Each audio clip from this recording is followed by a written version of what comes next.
नमस्कार दोस्तों। भारत का उपराष्ट्रपति सबसे पहला इसका पॉइंट है अनुच्छेद 69 यानी शपथ ग्रहण यानी उपराष्ट्रपति का शपथ ग्रहण कौन करवाते हैं। देखिए, हमारे संविधान के अनुसार शपथ ग्रहण उपराष्ट्रपति का राष्ट्रपति द्वारा करवाया जाता है। ये राष्ट्रपति शपथ ग्रहण करवाते हैं उपराष्ट्रपति का। लेकिन अगर राष्ट्रपति अगर किसी कारणवश से हमारे देश से बाहर हो या फिर किसी वजह से राष्ट्रपति शपथ ग्रहण उपराष्ट्रपति का नहीं करवा पाते हैं तो उस समय उसके द्वारा यानी राष्ट्रपति के द्वारा नियुक्त किसी व्यक्ति के समक्ष शपथ लेंगे हमारे उपराष्ट्रपति। यानी उपराष्ट्रपति का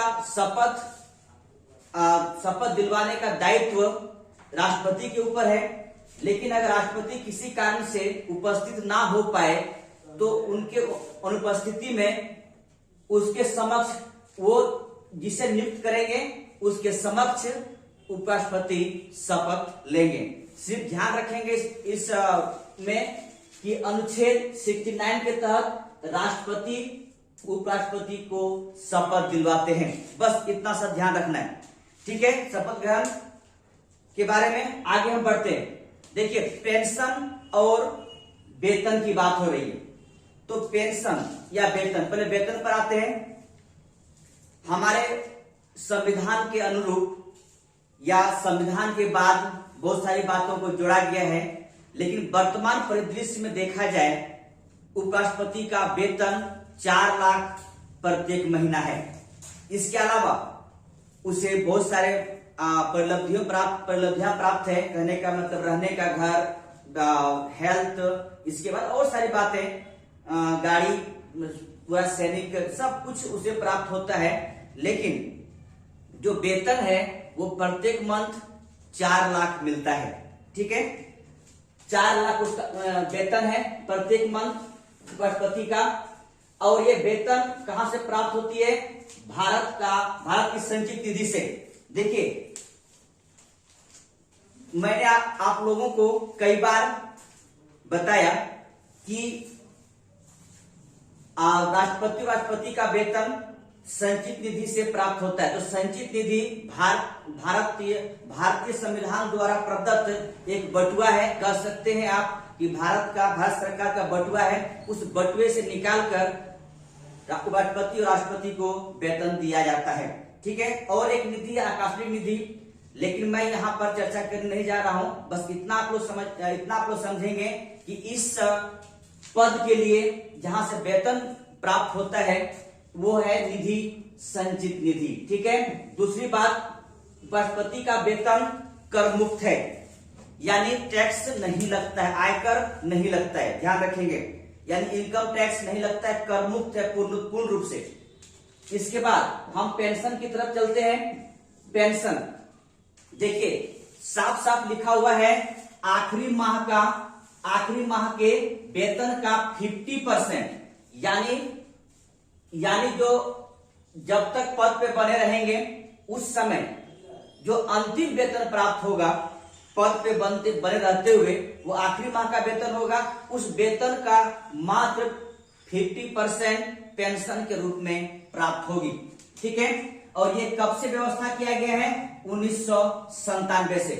पेंशन की जो व्यवस्था है वो 1997 से है। सबसे इंपॉर्टेंट बात आप लोग ध्यान रखेंगे यहाँ पर कि उपराष्ट्रपति को जो वेतन प्राप्त होता है वो राज्यसभा के सभापति के रूप में प्राप्त होता है। बहुत इंपॉर्टेंट इस बात को आप लोग ध्यान रखेंगे। जो पद है, ये उपराष्ट्रपति जो पद है, इस पद का वेतन उसे प्राप्त नहीं होता है। वेतन जो प्राप्त होता है तो सभापतित्व जो करते हैं राज्यसभा सभापति जो करते हैं उसी के अनुरूप, यानी कहने का मतलब है कि सभापतित्व कर रहे हैं, इसीलिए उन्हें वेतन प्राप्त होती है। वो है अनुच्छेद 97 यानी 97 के अनुसार, अनुच्छेद 97 के अनुसार उपराष्ट्रपति जो राज्यसभा के सभापति करते हैं, इसीलिए उन्हें वेतन प्राप्त होता है प्रत्येक मंथ 4 लाख रुपया। देखिए, आप अगर हमारे संविधान के अनुसूची 2 में जाएंगे आप, तो वहां पर आपको इस बात का सूचना प्राप्त होगी कि उपराष्ट्रपति का जो वेतन प्राप्त होता है तो राज्यसभा का सभापति के रूप में प्राप्त होता है, ना कि वाइस प्रेसिडेंट के रूप में प्राप्त होता है। तो जो वेतन प्राप्त हो रही है वो 4 लाख वो राज्यसभा के सभापति के रूप में प्राप्त होता है, अनुच्छेद 97 के अनुसार, ध्यान रखेंगे।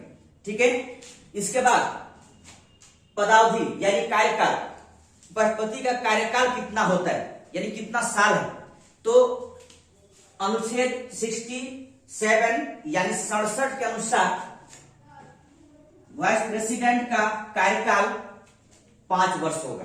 ठीक है, 5 इयर्स होगा। किस दिन से? जिस दिन से पद ग्रहण किए हैं, पद ग्रहण से 5 वर्ष कार्यकाल होगा। परंतु 5 वर्ष से पूर्व भी उपराष्ट्रपति को हट सकते हैं अपने मन से, या हटाया जा सकता है। देखिए, हटने का क्या तरीका है। जब कार्यकाल पूरा हो जाए तो अपने आप हट जाएंगे, किसी कारण से मृत्यु हो जाए तो हट जाएंगे। अगर त्यागपत्र दे दिया जाए अपने से, त्यागपत्र किस सौंपेंगे? राष्ट्रपति को सौंपेंगे। ठीक है, त्यागपत्र अगर दे दिया जाए तो हट जाएंगे, या फिर चुनाव अवैध घोषित हो जाने पर भी हट सकते हैं। और लास्ट में है उसे पद विमुक्त कर देना, यानी पद से हटा दिया जाता है। अगर हमारे कहने का मतलब मंत्रिपरिषद को लगे या संसद को लगे कि अगर उपराष्ट्रपति का जो पद है वो सही से काम नहीं कर पा रहे, अपने पद पे बने हुए हैं, तो उसे हटा सकते हैं। हटाने का प्रोसेस है, प्रक्रिया है। हटाने की प्रक्रिया से इतना समझेंगे, राष्ट्रपति जिस तरह महाभियोग लगाते हैं उस तरह की बातें यहाँ पर है नहीं। इनको इस पद से हटाने के लिए सिर्फ इतना करना है, राज्यसभा उसके जो सदस्य हैं, यानी उस समय तत्कालीन समस्त सदस्यों के साधारण बहुमत से पदच्युत कर सकते हैं। कहने का मतलब है राज्यसभा द्वारा ये प्रस्ताव लाएंगे और राज्यसभा में शुरू होगा, लोकसभा में शुरू नहीं, ध्यान रखिएगा, यहाँ पर लोकसभा में शुरू नहीं होगा, राज्यसभा में शुरू होगा।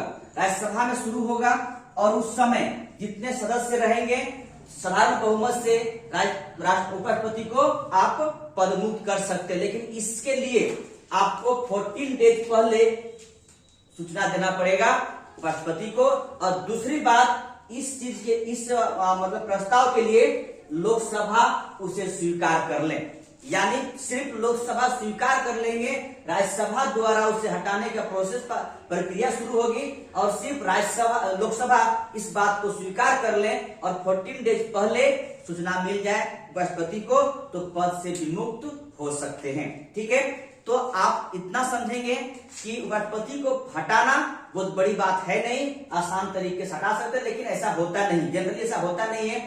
तो क्योंकि ये पद ही एक ऐसा है कि राज्यसभा का सिर्फ सभापतित्व करता है, सभापति के रूप में होता है, तो इसे आप नहीं कर सकते। सरकार से बहुत ज्यादा इनका अनबन बना हुआ रहता है, सरकार के साथ में ये काम करते हैं, तो इसे इस पद से जल्दी से हटाने का कोई चांस नहीं बनता। फिर भी अगर ऐसा हो तो संविधान ने ये प्रस्ताव दिया हुआ है, प्रस्ताव किया हुआ है, कहने का मतलब लिखा हुआ है, आगे इस तरह से हटा सकते हैं। तो इन सब को एक बार फिर से रिकॉल कर लेंगे और देख लेंगे। बस इतना सा याद करना है, आर्टिकल 67 वेतन 4 लाख और शपथ ग्रहण 69। ठीक है, हम लोग आगे चलते हैं। कार्य एवं दायित्व, कार्य एवं दायित्व, उपराष्ट्रपति का कार्य एवं दायित्व, यानी इनका क्या कार्य है और दायित्व क्या है। तो मैं आप लोगों को बताया था इस बात को लेकर कि उपराष्ट्रपति का जो पद है इसका एकमात्र काम के रूप में है, वो है राज्यसभा का सभापतित्व कर रहा है, सभापति होता है। ठीक है, तो यहां पर देखिए लिखा हुआ है अनुच्छेद 64 के तहत में राज्यसभा का पदेन सभापति होते हैं उपराष्ट्रपति, यानी उपराष्ट्रपति जो भी बनेंगे वो राज्यसभा का पदेन सभापति होंगे। ध्यान रखेंगे इस बात को लेकर। अनुच्छेद 64 के तहत में राज्यसभा के उपसभापति के रूप में राज्यसभा सभापति के रूप में उपराष्ट्रपति होते हैं। इस बात को ध्यान रखेंगे अनुच्छेद 64 के तहत में। पहला कार्य एवं दायित्व है उपराष्ट्रपति का, दूसरा कार्य एवं दायित्व है अनुच्छेद 65 के तहत में कार्यवाहक राष्ट्रपति, यानी ये हुआ कि राष्ट्रपति जो हमारे हैं या पद है, वो राष्ट्रपति का पद किसी प्रकार से, किसी कारणों से अगर खाली हो जाए तो उस समय उपराष्ट्रपति राष्ट्रपति के तौर पर काम करेंगे। कहने का मतलब है कि अगर राष्ट्रपति का पद किसी कारणों से खाली हो जाए, यानी इसकी मृत्यु हो जाए किसी कारणों से, या फिर बीमार पड़ जाए, या फिर किसी कहीं पर अपने से पद त्याग दे, इन सब कारणों से अगर राष्ट्रपति का पद खाली हो जाए तो राष्ट्रपति के जगह पर उपराष्ट्रपति कार्यवाहक राष्ट्रपति के तौर पर काम करेंगे। लेकिन ध्यान रखिएगा, कार्यवाहक राष्ट्रपति तो जब काम करेंगे तो मात्र 6 महीना तक काम करेंगे और 6 महीने के अंदर में राष्ट्रपति का चुनाव हो जाना चाहिए। ठीक है, 6 महीने के अंदर में, ध्यान इस बात का रखिएगा। दूसरी बात है, जब ये राष्ट्रपति के तौर पर काम करेंगे, उपराष्ट्रपति राष्ट्रपति तौर पर काम करेंगे, तो इनका जितना भी वेतन है, लाभ, वेतन है, परिलब्धियां हैं, पेंशन जो भी है, सब इन्हें प्राप्त होगा। वेतन, परिलब्धियां प्राप्त होगी, यानी कहने के मतलब सारे सुख आराम जितने भी मिल रहे हैं राष्ट्रपति को, सब कुछ प्राप्त हो जाएगा। ठीक है, यानी कहने का मतलब है मेडिकल सुविधा, इसका बॉडीगार्ड, सेना, जितना भी सब कुछ प्राप्त हो जाएगा उपराष्ट्रपति को। लेकिन ये 6 महीना तक, 6 महीना के अंतर्गत में राष्ट्रपति का चुनाव हो जाना चाहिए। ठीक है, तो अब ये काम कब करते हैं राष्ट्रपति तौर पर? जब राष्ट्रपति मृत्यु हो जाए, बीमार हो जाए, या पद से अपने आप त्याग पद दे दे, या किसी प्रकार से महाभियोग द्वारा उसे हटा दिया जाए। ठीक है, हटा दिया जाए, तब काम करेंगे। अगर आप थोड़ा सा इस पर गौर करेंगे कि अगर मान लिया जाए कि राष्ट्रपति पद से त्यागपत्र दे दिए और संयोगवश से उस समय उपराष्ट्रपति का ही पद खाली है, संयोग है ये, ठीक है, संयोग, तो क्या हो सकता है? तो अगर दोनों पद खाली हो, राष्ट्रपति अपना त्यागपत्र दे दिए, या महाभियोग हटा दिया गया, या उसकी मृत्यु हो गई, राष्ट्रपति पद तो खाली हो गया, उपराष्ट्रपति पद पहले से खाली पड़ा हुआ है, तो उस समय हमारे देश का CJI यानी chief justice of India, supreme court के मुख्य न्यायाधीश को राष्ट्रपति के पद पर काम करेंगे। इस प्रकार एक बार हुआ है। इस आधार पर राष्ट्रपति तौर पर काम करने वाला पहला मुख्य न्यायाधीश के रूप में है M हिदायतुल्लाह। हुआ था यूं कि जाकिर हुसैन की मृत्यु हो गई, डॉक्टर जाकिर हुसैन मृत्यु हो गया किसी कारण से। ये राष्ट्रपति तौर पर थे, उपराष्ट्रपति तौर पर बीबी गिरी तैनात थे, तो उपराष्ट्रपति राष्ट्रपति पद पे चले गए। ठीक है, राष्ट्रपति तौर पर काम कर रहे थे, लेकिन संयोग ये हुआ कि राष्ट्रपति की चुनाव 6 महीना में करना तो है ही, राष्ट्रपति चुनाव करना, तो ये अपने पद से त्याग देकर, राष्ट्रपति पद से त्याग देकर ये चुनाव में आ गए, यानी चुनाव के उम्मीदवार बन गए, तो दोनों पद खाली हो गया। ठीक है, दोनों पद खाली। उसी समय M हिदायतुल्लाह 1969 में कुछ दिनों के लिए राष्ट्रपति के पद पर काम किए, और जब राष्ट्रपति पद पे काम करेंगे तो ये पूर्ण रूप से राष्ट्रपति कहलाएंगे, उस समय CJI नहीं कहलाएंगे, ये नहीं कहलाएंगे, ध्यान रखिएगा, पूर्ण रूप से राष्ट्रपति कहलाएंगे और राष्ट्रपति के तौर पर ये काम करेंगे। ठीक है, तो ये था उपराष्ट्रपति का के बारे में कुछ करने का मतलब है, हम लोग कोशिश किए जानने के लिए, और जितना भी हो सका मैं आप लोगों को बताया, और मुझे जहां तक लग रहा है कि इनसे ज्यादा कुछ पूछने वाला है नहीं, तो आप लोग वीडियो को गौर से देखेंगे। अगर कहीं कुछ कमी रह गया है तो आप कमेंट करेंगे, मैं उस कमी को कोशिश करूंगा दूर करने के लिए। तो चलिए दोस्तों, अच्छा लगे तो वीडियो को लाइक करेंगे, शेयर करेंगे और सब्सक्राइब करेंगे। धन्यवाद।